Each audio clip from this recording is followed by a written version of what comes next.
자, 오늘 말씀은 유혹과 기회입니다. 유혹 그리고 기회.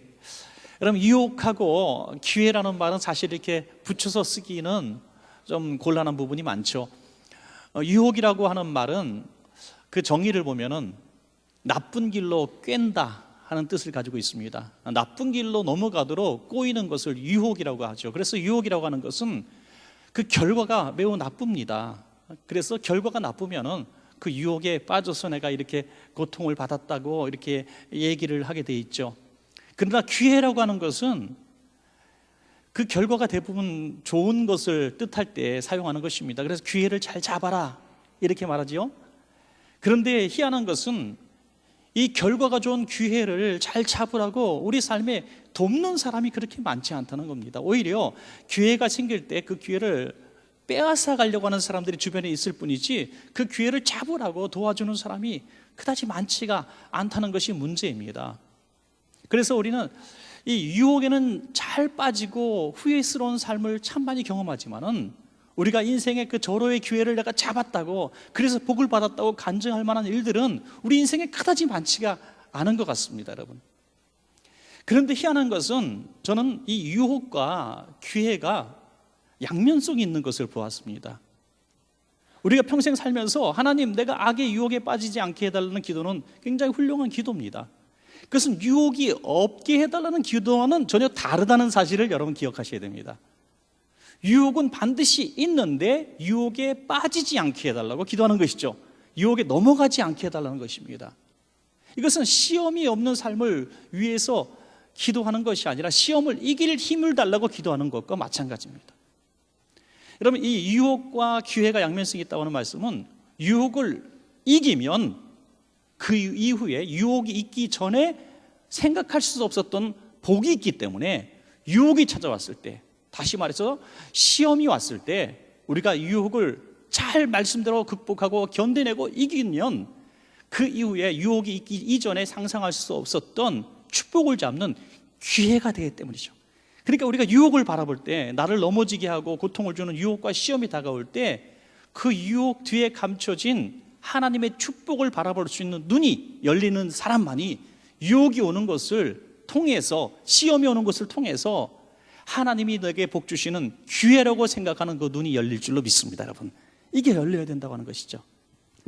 많은 성도님들이 믿음이 연약할 때, 하나님, 나는 왜 이렇게 유혹이 많고 시험이 많고 환난이 많습니까? 이 얻는 삶을 좀 살게 해달라고 많이 기도합니다. 그러나 우리 뒤돌아보십시오. 그 유혹과 시험과 환난을 통해서 우리 신앙이 한 걸음씩 한 걸음씩 한 걸음씩 성장해 왔고, 그 유혹을 잘 견딘 이후에 받는 복들은 유혹이 있기 전에는 상상할 수 없던 그런 복들이 내게 주어지는 것을 바라보게 되는 것입니다. 여러분, 요셉을 보십시오. 요셉은 보디발의 아내의 유혹을 믿음으로 거절합니다. 육신적으로 볼 때는 그 유혹을 거절할 이유가 하나도 없었어요. 하지만 거절했을 때 그에게 다가오는 것은 애매히 고난당하는 감옥 생활이었습니다. 하나님, 내가 유혹을 이긴 하나님 말씀대로 순종한 결과가 감옥입니까? 라고 탄식할 수도 있었다고 하는 거죠. 우리가 믿음대로 말씀대로 살아서 유혹을 거절했을 때 내게 당하는 것이 고통이라는 거죠. 누군가 나에게 불의를 행하자고 뇌물을 주었을 때 믿음으로 내가 뇌물을 거절하면 하나님이 갑절의 복을 주실 줄 알았는데 오히려 회사에서 해고를 당합니다, 여러분. 이런 일이 생겼을 때 우리는 요셉의 생각을 하는 것이죠.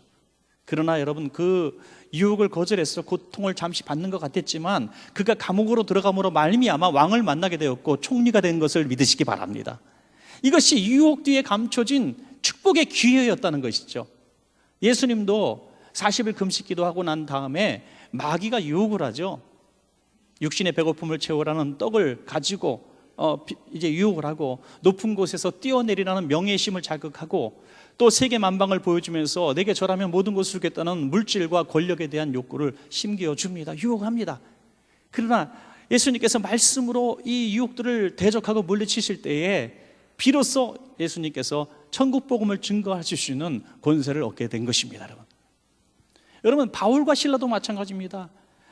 귀신 들린 한 여종을 고쳐줬기 때문에 칭찬받지 못하고 오히려 감옥에 갇히게 됩니다. 매를 맞고 내일 아침 끌려나가 죽을 수밖에 없는 그런 환경 가운데서 바울과 실라가 하나님, 내가 유혹을 이기고 이 불쌍한 여인을 구원한 결과가 이것입니까? 라고 원망하지 않았습니다.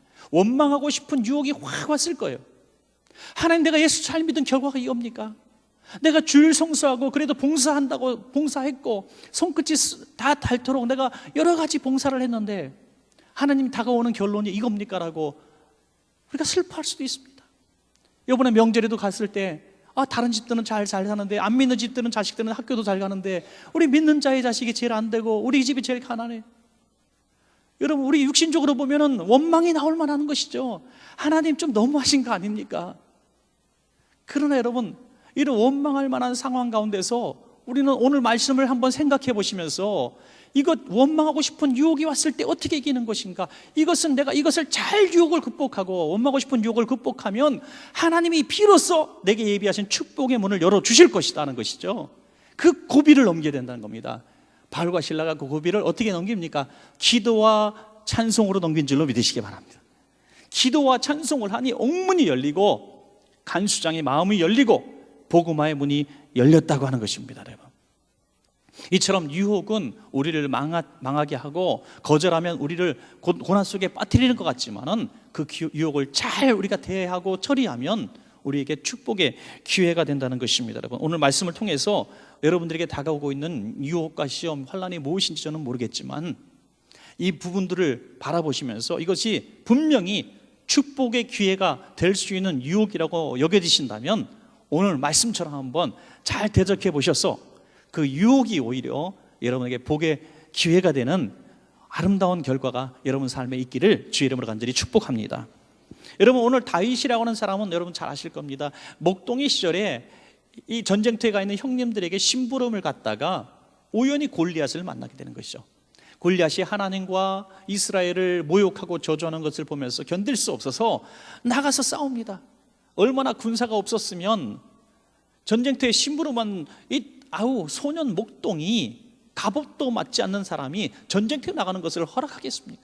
그만큼 이스라엘에 용맹 있는 사람이 없었다는 거죠. 그러나 그가 하나님의 손을 의지하고 나가서 골리앗을 쳐서 죽이고 이스라엘의 일약 구국 영웅으로 떠오르게 되죠. 그래서 얼마나 칭송을 받고 이스라엘의 영광을 누립니까? 그때 사울 왕의 마음속에 질투심이 사로잡히게 되죠. 악신이 들어오게 됩니다. 그래서 다윗에게 딸까지 주었지만도 역시 다윗을 믿지 못해서 왕궁에서도 창을 던져 죽이려고 하고 도망간 다윗을 군사를 이끌고 추격하는 이런 장면들이 오늘 본문 속에서 이렇게 기록되어 있는 것입니다. 끝까지 마치 사냥꾼이 무슨 사냥 먹이를 쫓는 또 짐승을 쫓는 이런 사람처럼 이렇게 쫓아가 다녔다는 것이죠. 얼마나 다윗은 억울하고 분했겠습니까? 이러한 상황 가운데서 죄 없이 고난당하는 다윗은 정말 몇 명들이 정말 왕에게 쫓기고 있는 또 핍박받는 불쌍한 백성들 좀 끌고 이렇게 정말 거지들 왕초처럼 이렇게 도망 다니고 있었습니다. 정말 하나님을 향해서도 참 슬픈 마음을 가지고 있었을 것입니다. 그때 추격하는 이 사울 왕을 죽일 수 있는 절호의 찬스가 왔다는 것은 어찌 보면 원수가 갚을 수 있는 기회고 이것은 유혹이 아닌 엄청난 기회로 보여졌을 것입니다. 저는 이 사무엘상 오늘 읽으신 말씀 24장과 26장은 아주 닮은 꼴 속에 있다고 보여집니다. 24장과 26장 속에서 두 가지 사건이 나오는데 한 사건은 이 배경이 엔게디 광야고 두 번째 26장은 그 배경이 10광야라는 거죠. 10광야. 그런데 24장과 26장에 너무나 닮은 꼴은 뭐냐면 사울은 여전히 군사 3,000명을 이끌고 다윗을 쫓아갔다는 것이 동일합니다.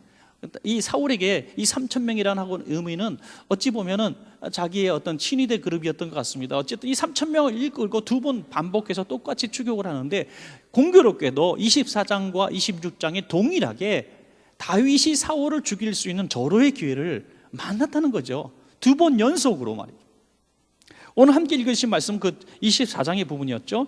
24장 4절에 보시면 다윗의 사람들이 이르되 보소서 여호와께서 당신에게 이르시기를 내가 원수를 내 손에 넘기리니 내 생각에 좋은 대로 그에게 행하라 하시더니 이것이 그날이니이다 하니 다윗이 일어나서 사울의 겉옷자락을 가만히 베니라.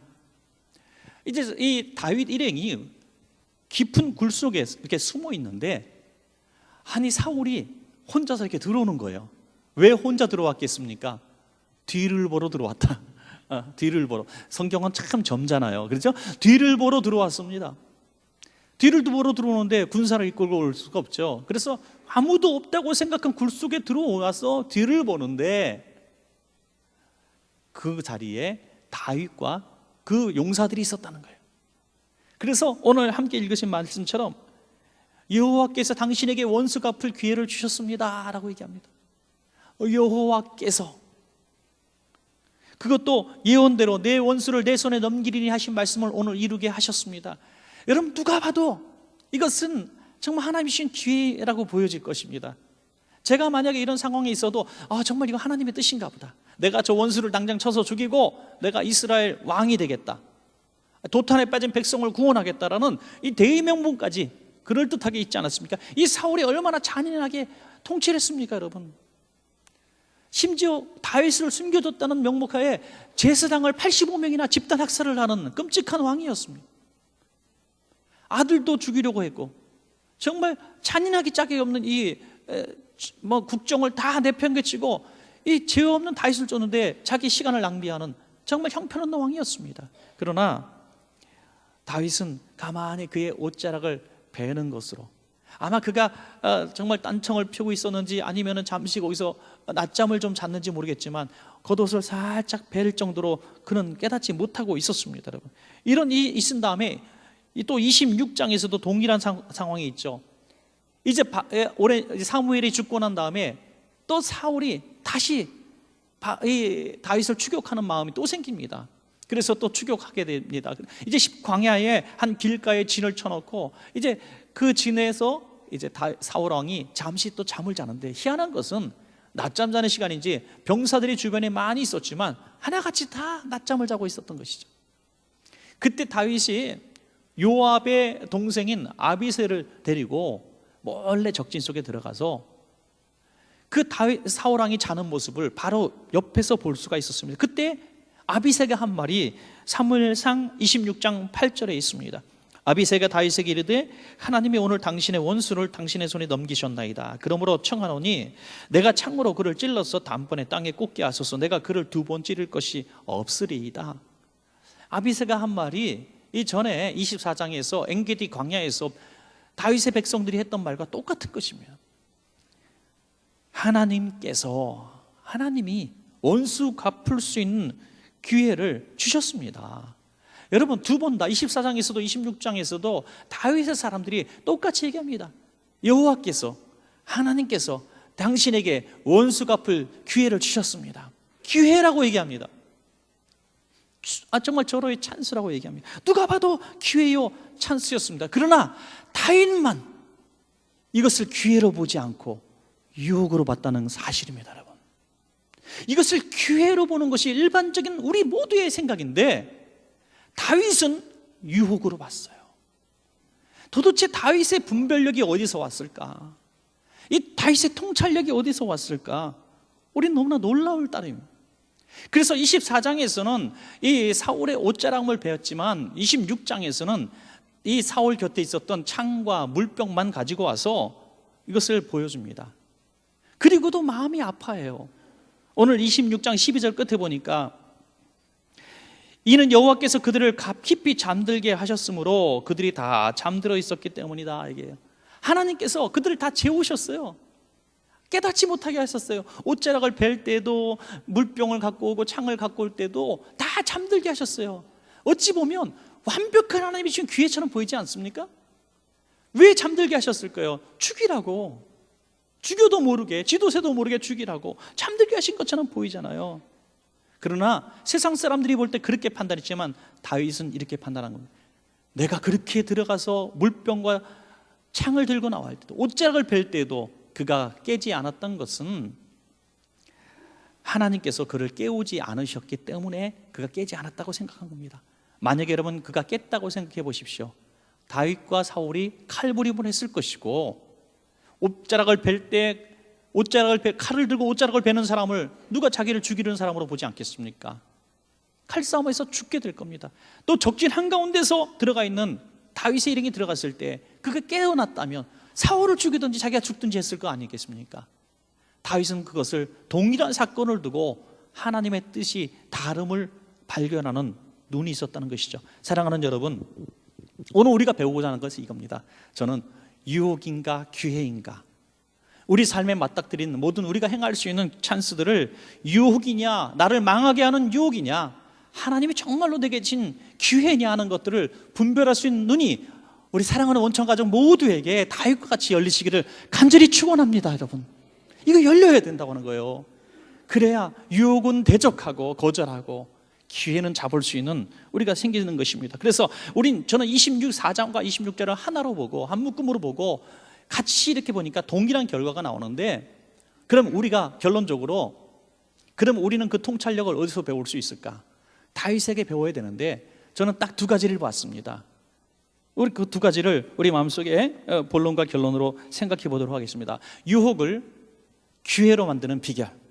오늘 저와 여러분에게 오는 이 넘어지게 하고 망하게 하는 유혹을 기회로 바꿀 수 있는 비결이 뭔가? 두 가지입니다. 첫째는 하나님과 사람 앞에 죄 짓지 말아야 하는 것입니다. 할렐루야. 이 일을 내가 취했을 때, 시도했을 때 그 결과가 죄라면 이것은 유혹입니다. 그러나 선이라면 이것은 기회입니다. 믿습니까, 여러분? 하나님과 사람 앞에 죄 짓는 것이 하나님이 주신 기회일 수가 없습니다. 그것은 내 욕심이고 정욕이고 탐욕입니다. 이것이 눈에 가리워져서 유혹을 기회로 보는 것입니다. 불의를 의롭게 보는 것입니다. 눈 딱 감고 하나님이 주신 찬스라고 믿어보고 싶은 것입니다. 그러나 그 결과가 죄라면, 내 양심이 꺼림이 있다면 이것은 분명히 유혹입니다. 거절하시기 바랍니다. 거절해야 된다고 하는 것입니다. 다윗은 모든 사람이 사울을 죽일 수 있는 기회라고, 하나님이 주신 기회라고 말했지만 다윗은 마음이 아팠습니다. 24장 5절에 보니까 옷자락을 벤 다음에 사울의 옷자락을 뱀으로 말미암아 다윗의 마음이 찔렸다. 옷자락 하나 벤 거 가지고도 마음이 찔렸다는 거예요. 내가 못할 짓 했다는 거예요. 죽였으면 다윗은 아마 한평생 죄의식 속에 살았을 것입니다. 이 다윗의 마음속에 하나님이 기름 부음 받은 자를 내가 죽일 수 없습니다 하면서 옷자락 벤 것조차 너무나 두렵고 하나님 앞에 죄송했다고 하는 것입니다. 여러분, 하나님께서 저와 여러분에게 선한 양심을 주셨습니다. 어떤 일을, 중대한 일을 행할 때에 하나님과 사람 앞에 죄 짓는 일이라면 우리 마음속에 아픔을 경험하도록 하나님이 우리를 그렇게 지으셨습니다. 여러분, 그것이 없는 사람은 양심에 화인 맞은 사람이고 망할 사람입니다. 여러분, 어떤 중대한 선택을 할 때 큰 계약을 하거나 어떤 큰 집을 옮기거나 여러분 직장과 사업장을 옮기거나 어떤 중대한 결정을 할 때에 여러분 마음속에 찔림이 있고 아픔이 있고 누군가에게 큰 손해가 끼쳐지는 이런 일들이라면, 불편한 일이라면 이것은 유혹으로 판단하시고 거절하시기를 주의 이름으로 부탁합니다. 여러분, 그럴 때 우리는 큰 어떤 승동과 운동에 빠지지 않게 되는 것입니다. 다윗은 어떻게 했든지 하나님의 말씀을 가지고 하나님의 사람답게 어떻게 하면 내가 하나님 앞에 죄 짓지 않고 사람들 앞에 죄 짓지 않을까 몸부림치며 살았다는 거예요. 자기의 승리와 평안과 안식에 대해서 그렇게 집착하지 않았습니다. 24장과 26장을 제가 같은 한 구절씩 읽겠습니다. 24장 6절에 보면 여호와의 기름 부음을 받은 내 주를 치는 것은 여호와께 금하시는 것이다. 여호와 하나님께서 싫어하시는 것이라고 알았습니다. 여러분, 이상하지 않습니까? 다른 사람들은 다 하나님이 주신 기회라고 했는데 다윗만 이건 여호와께서 싫어하시는 일이라고 생각했습니다. 사무엘상 26장 9절, 이제 10광야에서 있었던 일이죠. 누구든지 손을 들어 여호와의 기름 부음 받은 자를 치면 죄가 없겠느냐? 이거 죄라는 것입니다. 여러분, 왜 다윗만 이런 마음을 가졌을까요? 다윗만 그런 선한 양심을 가지고 있었다는 것이죠. 여러분, 다윗이라고 인간적으로 왜 사울을 죽이고 싶지 않겠습니까? 여러분, 우리도 연약한 사람입니다. 목회자도 사람이에요. 여러분, 누군가 없는 얘기하고 거짓말로 우리를 고통받게 하고 우리를 힘들게 하고 우리 고난 속에 빠뜨리게 하고 다윗처럼 정말 고통을 받았다면 정말 지긋지긋하게 싫었을 거예요. 미웠을 거예요. 잠을 자다가도 벌떡 일어나서 일을 갈 거예요. 제가 제 친구 중에 정말 목사님 중에 정말 헤매에 고통당하는 목사님이 있었습니다. 과거 일이지만 너무 억울하고 분하고 힘든 일이었어요. 제가 그 목사님을 잘하고 나중에 그 문제가 다 해결됐지만 지역 신문에까지 날 정도로 신문에 거짓말을 퍼뜨려서 그 찌라시라고 하죠. 지역 찌라시 신문에 내서 정말 엄청난 고난을 당했어요. 나중엔 다 사실이 아닌 게 드러났어요. 드러나도 견딜 수 없어서 너무 배신감에 교인들과 모든 사람들에게 배신감에 결국 사표를 내고 지금 다른 곳에서 목회도 못하고 있어요. 그런데 그 친구가 잠을 자면서 제가 같이 이제 여행 가서 하루 잠을 자는데 헛소리라고 이를 갈고 막 화를 내더라고요. 꿈속에서 너무 분토가 아주 오랜 세월 동안 잠을 자지 못해요. 여러분, 하나님께서 지금은 다 만져주셔서 치유하여 주셨고 작년부터 이제 사역을 하겠다고 준비하고 있습니다. 여러분, 우리가 인간적으로 정말 사울 왕 죽이고 싶었을 거예요.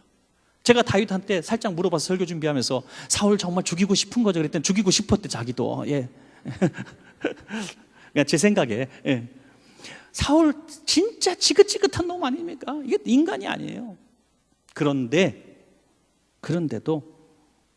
얼마나 억울하고 분했음에도 불구하고 사울을 죽이지 않은 것은 이것이 죄이기 때문입니다. 죄. 이것이 하나님과 사람 앞에 내가 죄 짓는 것인데 난 참아야 된다 이거죠. 여러분, 내가 이렇게 하는 게 마땅해, 이렇게 보복하는 게 마땅해, 내가 저런 사람은 저렇게 해도 당연해, 마땅해라고 생각해도 내가 이것이 죄라고 생각한다면 참는 것이 내게 복이지 이것을 내가 행사하는 것이 절대로 복이 아닌 것을 믿으시기 바랍니다, 여러분.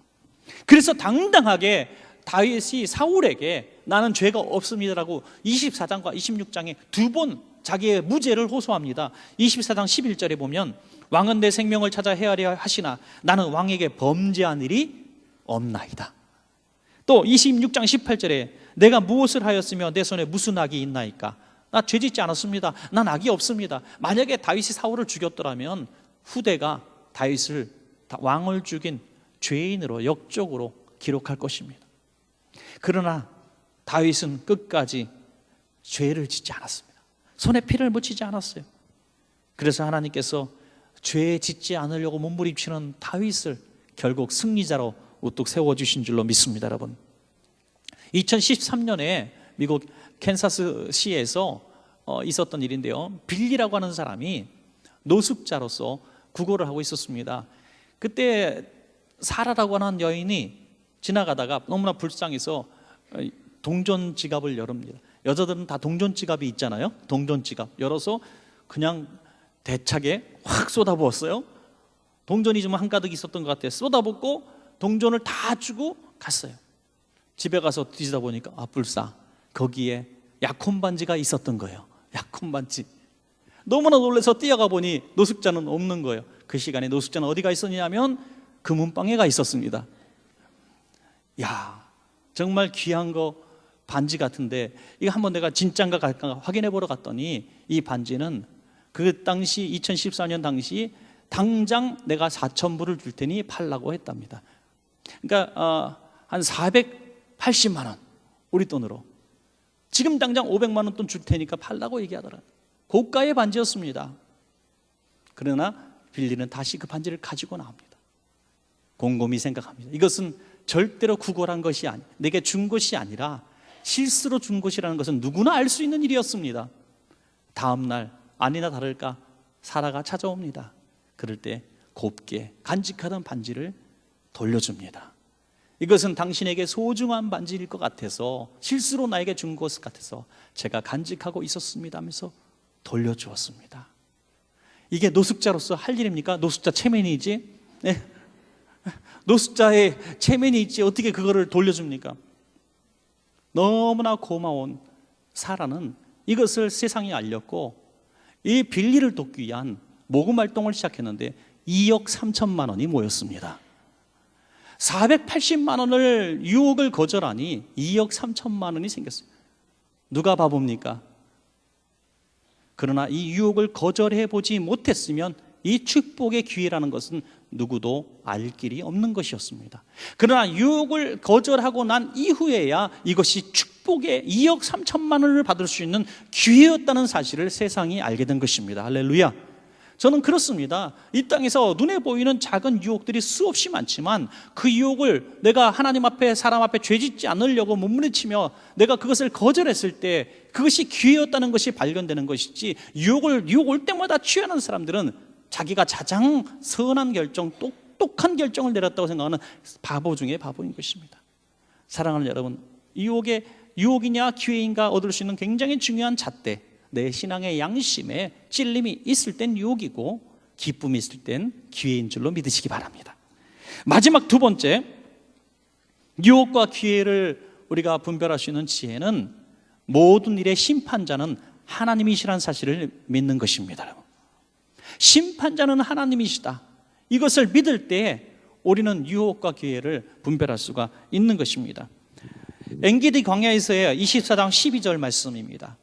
여호와께서는 나와 왕 사이를 판단하사 여호와께서 나를 위하여 왕에게 보복하시려니와 내 손으로는 왕을 해하지 않겠나이다. 여호와께서 나를 위해서 왕에게 보복하실 것입니다. 여러분, 용서한 게 아니에요.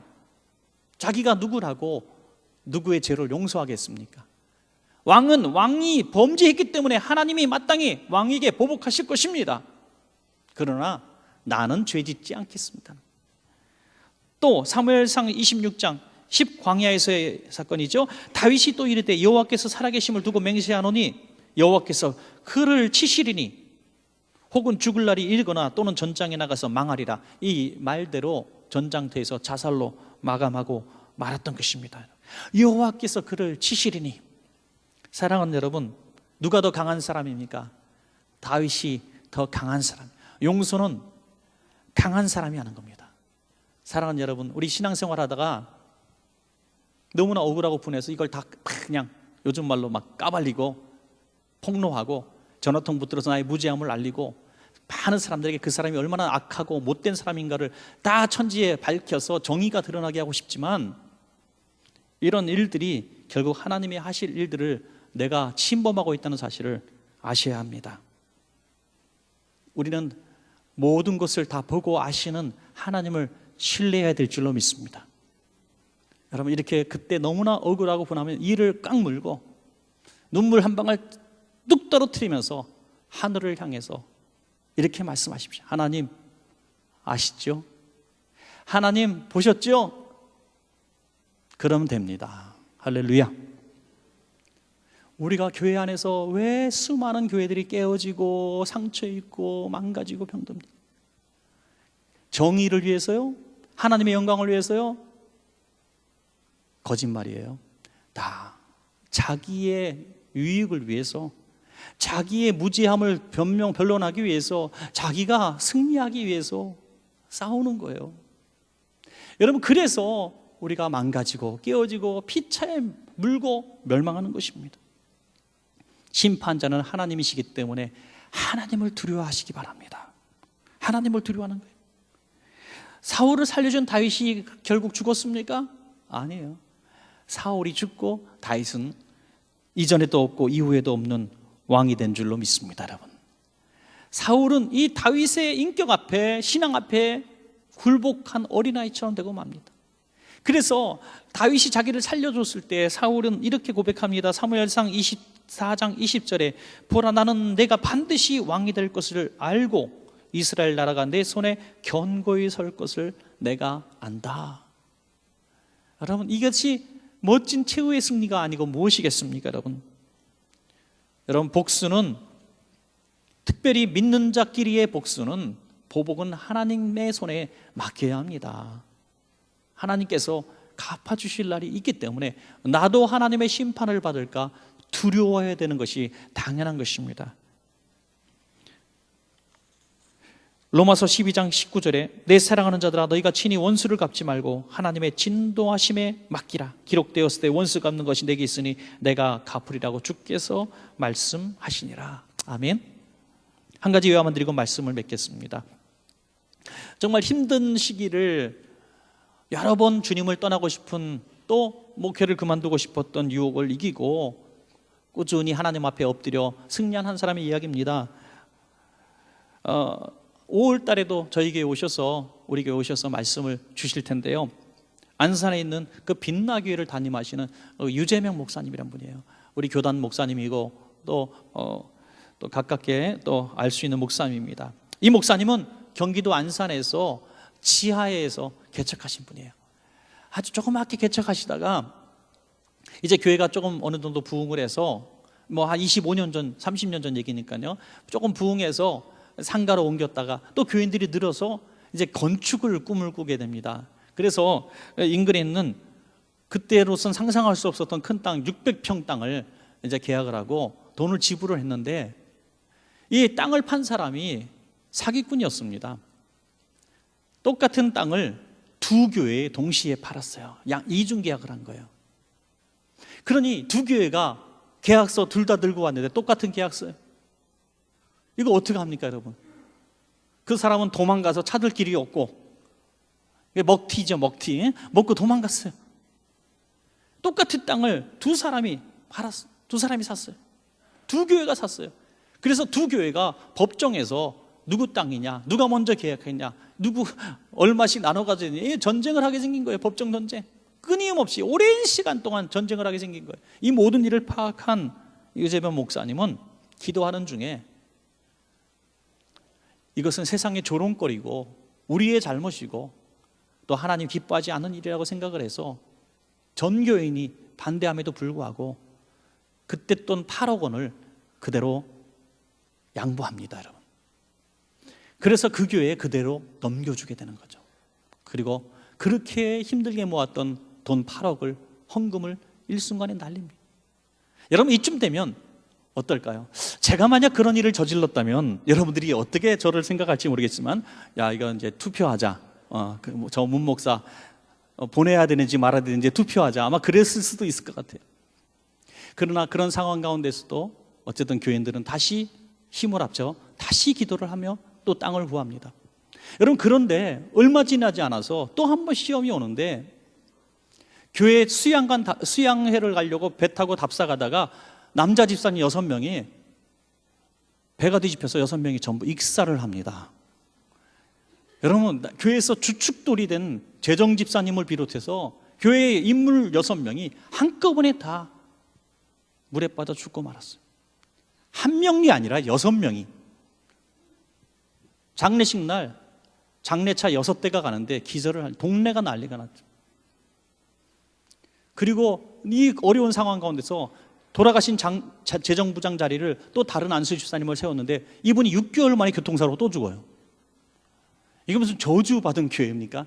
동네에 소문이 쫙 났어요. 저 교회 가면 다 죽어 나온다. 저 교회 가면 과부된다. 저 교회 가면은 목사가 사람 잡아먹는 귀신이라서 다 잡아 죽인다. 별의별 소리다. 8억 날렸죠. 교인들 다 죽죠. 그래서 교인들이 슬금슬금 빠져나가더니 교회가 펑 비게 됩니다. 목사님이 얼마나 강단에서 수개월 동안 울었는지 눈에 진물이 터져서 눈을 뜰 수가 없었대요. 하나님 너무하십니다. 하나님 살아계시면 어떻게 이런 일, 내가 무슨 죽을 죄를 졌습니까? 하나님 앞에 별의별 기도를 다 했을 거예요. 여러분, 우리에게 이런 상황이 닥쳤더라면 생각하기도 싫어요. 끔찍한 일이에요.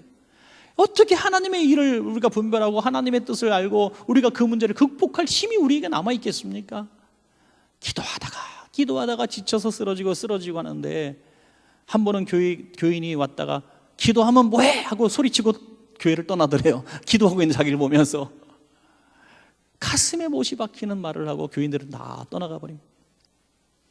거기서 목숨 걸고 강단을 지키며 통곡하며 홀로 남아 지킬 때 하나님이 그의 마음속에 위로를 주시고 상처 입은 영혼들, 병든 영혼들을 각 심령 각 교회에서도 또 지역에서 병든 영혼들을 많이 보내주시고 새 가족들을 보내주셔서 지금은 안산에서 가장 큰 교회 중에 하나가 되었습니다. 여러분, 지금은 너무나 큰 일을 감당하는 목사고요. 그분의 그 메시지를 들어보면 숨겨져 있는 그 힘이랄까, 그 저력이라고 할까, 그 하나님의 살아계심에 대한 확신 같은 거는 감히 어떻게 표현할 수 없는, 요즘 말로 임팩이 있다 그럴까요? 왜 힘이 있어요. 하나님이 살아계시다는데 보통 사람이 말하는 것과 다르다는 거예요. 사랑하는 여러분, 왜 그분이라고 하나님을 원망하고 욥의 아내가 얘기한 것처럼 하나님을 원망하고 죽으라 하는 사람이 없었겠습니까? 그러나 그런 환경 가운데서 이것은 분명히 악에 빠지는 유혹이라고 판단하고 그것을 이겨내니 지금은 안산에서 가장 존경받는 목사님 중에 수천 명이 모이는 교회가 되었고 대로변에 큰 교회를 세웠습니다. 할렐루야. 이런 말씀을 믿겠습니다. 오늘 저와 여러분의 일상의 삶 가운데에도 우리는 크고 작은 유혹과 기회들이 옵니다. 그러나 유혹은 잘 처리하면 축복의 기회가 되지만 유혹에 넘어가면 망하는 길입니다. 오늘 저와 여러분 속에 어떤 한 문제가 왔을 때 또는 어떤 제한과 도전이 왔을 때 이것이 나를 넘어지게 하는 유혹인지 이것을 내가 잘 극복해야 하는 기회인지 잘 분별하셔서 다윗처럼 승리하시는 여러분 되시기를 주의 이름으로 간절히 축복합니다.